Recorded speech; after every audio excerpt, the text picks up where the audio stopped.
Okay, thanks everyone. I'm going to give a short presentation. I have about 14 slides to go through.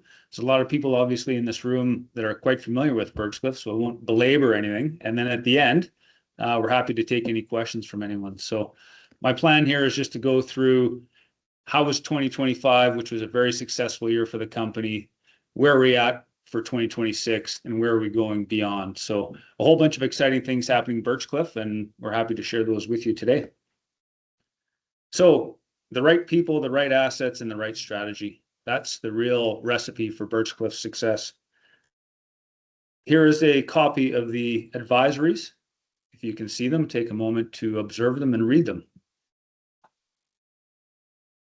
think Robin wanted me to wait 5 minutes on this slide, but we're going to keep moving. So, okay, so Birchcliff, I know everybody's familiar with this map sheet, but the reality is, again, there's 4 specific key items to Birchcliff that really differentiate us versus our peers.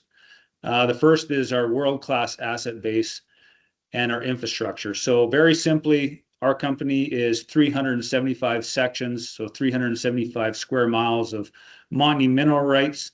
You can see on the right-hand slide our core area of what we call Greater Pouce Coupe, which houses the Pouce Coupe asset and the Gordondale asset. That is where all our reserves, our production, and our cash flow is generated today.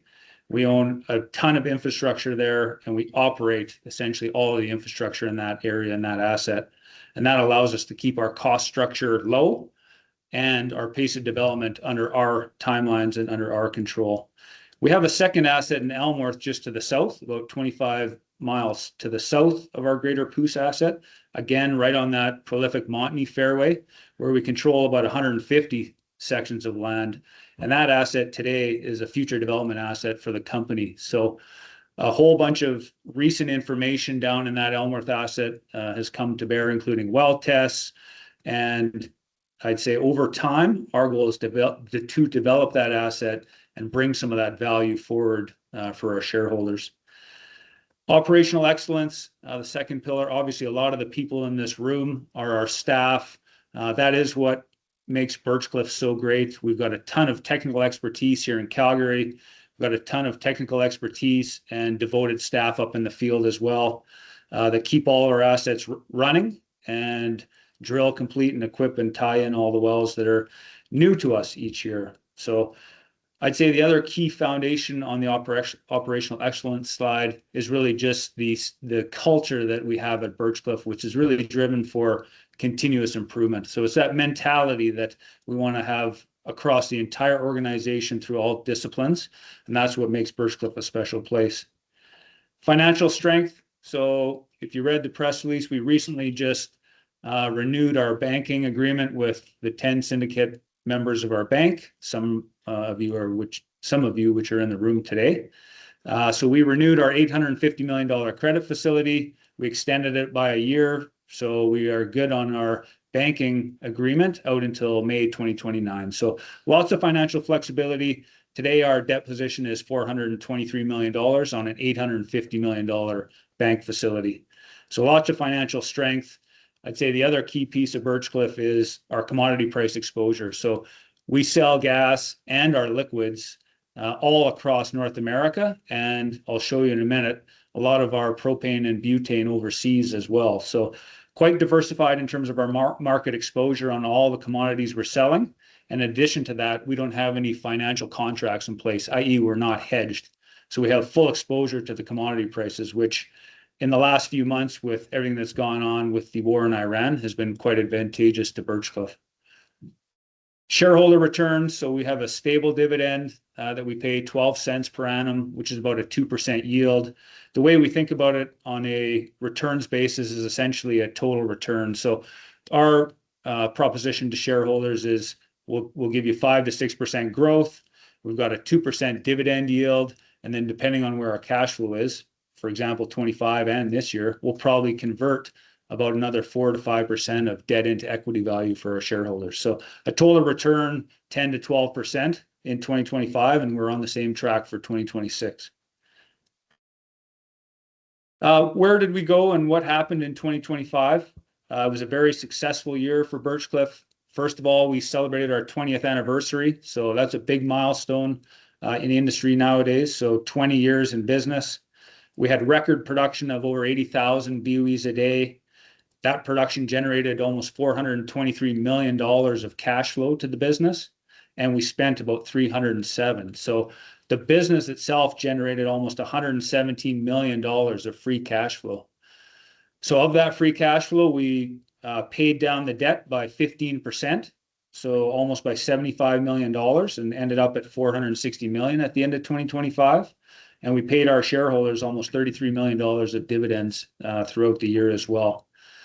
All in stride with continuing to have our assets perform. So we have one of the longer reserve lives in the basin because of all the mineral rights we control and the future drilling opportunities that exist within Birchcliff. So very strong year for the business in 2025. There's a few things that I would say that was on the back of.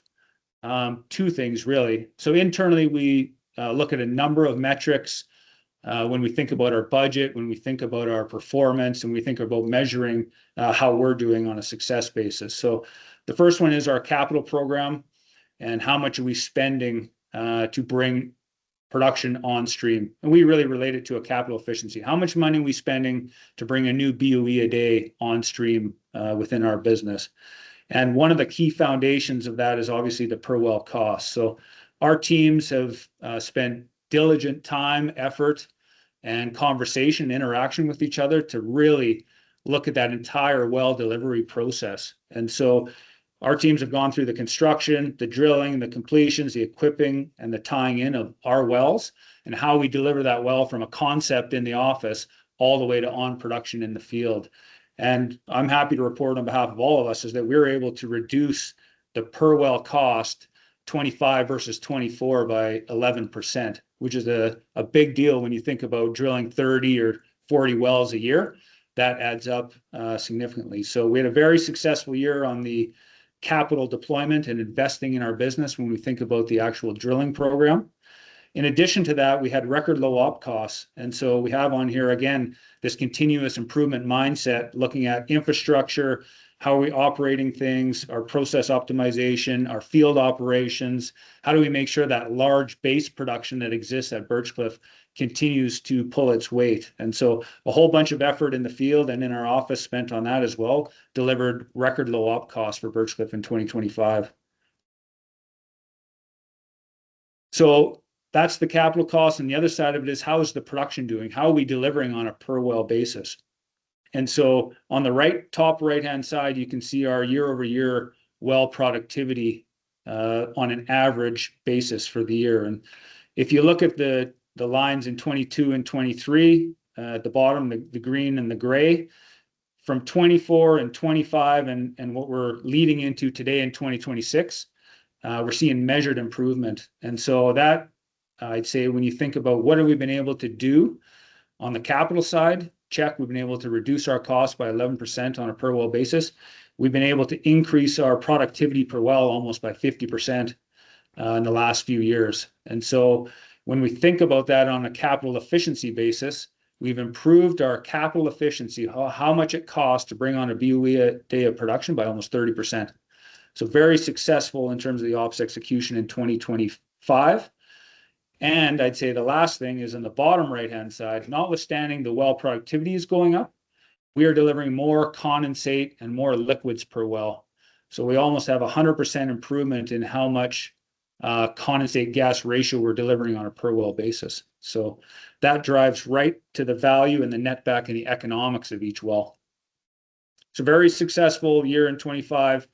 We generated significant free cash flow, paid our debt down, delivered a dividend, and on the operational front, we had lower costs and we have better well performance. So things are really going Birchcliff's way in 2025, and you can see on this slide, so far what we brought on and executed in 2026 looks really good as well. So where are we going in 2026? We just tweaked or updated our cash flow guidance. We revised it upwards just yesterday. But our goal this year is quite simple. It's to fill our existing infrastructure at the greater Pouce Coupe area. That'll take our production from 81,000 where we are today to 88,000 BOEs a day by Q4. So almost 8% growth from where we are today to the end of the year. And by using all that infrastructure, we're able to drive our per unit costs down. So a lot of the costs that we have in that infrastructure are fixed in our business today. And by filling it up with more BOEs a day of production, it's essentially same costs over more production. So we're seeing, as we lead into the end of the year here, per unit costs fall, and we'll get the real benefit of that in Q4 and into 2027. So our average production this year will be somewhere between 81 and 84.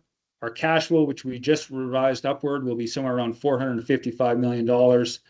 You can see our goal is to spend at the higher end of our guidance. We've been pretty clear on that.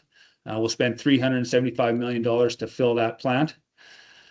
And we'll generate then somewhere around $80 to $100 million of free cash flow again this year for the business and pay our $33 million dividend. So Birchcliff's sitting in great shape in terms of where we're going and how we're thinking about 2026. What we just released yesterday was our first quarter highlights, and I'd say we're well on our way. So we outperformed certainly our internal expectations when we think about Q1. We delivered 81,000, almost 700 BOEs a day of production. We delivered $153 million of cash flow on a spend of 107. So we already generated $45 million of free cash flow in the first quarter. And we used that again to pay down debt and to deliver our dividend to our shareholders. So Q1 looked really strong for Birchcliff. Well results, cash flow, operations out in the field. And I have to mention again, our operating costs continue to be at the bottom end of where we thought. So $2.91 a BOE are top decile in the industry. So the other key differentiator for Birchcliff, when you think about generating cash flow and our ability to be successful for the long term, has been our market diversification. So obviously there's disappointment with where AECO prices are, which is the local price in Alberta. But the reality is Birchcliff, we have 56% of our gas reaching higher priced US markets today. And so our strategy around market diversification is to continue to diversify our portfolio into demand-centered markets. So today we have almost 40% of our gas sold at dawn, which if you recall the winter, people out east, there was a large storm out east and people were freezing out east. So they needed natural gas and the price was significantly higher in Q1 than the rest of the year. So we made out quite well when you think about our pricing out in dawn and as well in NYMEX for Q1. And that looks strong moving forward as well. So 56% of our gas sold outside of AECO today, and we have no fixed price contracts. Again, we have not locked in any of the sales prices at any of these hubs. One thing that's been very topical, and this is a new slide in our corporate presentation, is our liquids production. And so obviously with the unfortunate war in Iran, but the reality of that strait being closed and holding back 20 million barrels a day of oil production for world demand, the oil price has increased significantly. And so from Birchcliff's point of view, we have, even though we're a Montney gas company, we still produce 16 to 18% of our production in liquids. And so of that liquids production, almost half of it is made up of high value condensate and light oil, which is delivered to Edmonton and sold at just above the Edmonton par price because of the spec of our condensate and oil is a higher grade and lower sulfur than the benchmark. But we also produce 56% of natural gas liquids. And so of that natural gas liquids, when you start to think about what Birchcliff has done over the years to, again, diversify those product streams, we are currently moving about 1,000 barrels a day of our C3, which is propane, from Edmonton by rail out to Ridley Island, Prince Rupert, and selling it on the Far East Index price, which today is significantly higher than what you would sell propane for in Edmonton. It's the same thing with butane. We rail butane out to Ferndale and Washington and sell that on the Far East Index Asian price as well, which is significantly higher than what we would get in Edmonton today. So this liquids portfolio today carries about 40 to 43% of our revenue, notwithstanding it's 16 to 18% of our production. So very timely for this slide with everything that's going on. And for the back half of the year, this is one of the key pieces on why our cash flow guidance has moved higher, notwithstanding people's view on AECO. So where are we going outside of 2026 over the long term? This hasn't changed. Our goal simply is to fill our infrastructure at Pouce Coupe and Gordondale, get our business to somewhere around 87,500 BOEs a day, and we'll keep that infrastructure full at Pouce Coupe and Gordondale for 20 plus years based on the inventory we have that exists there.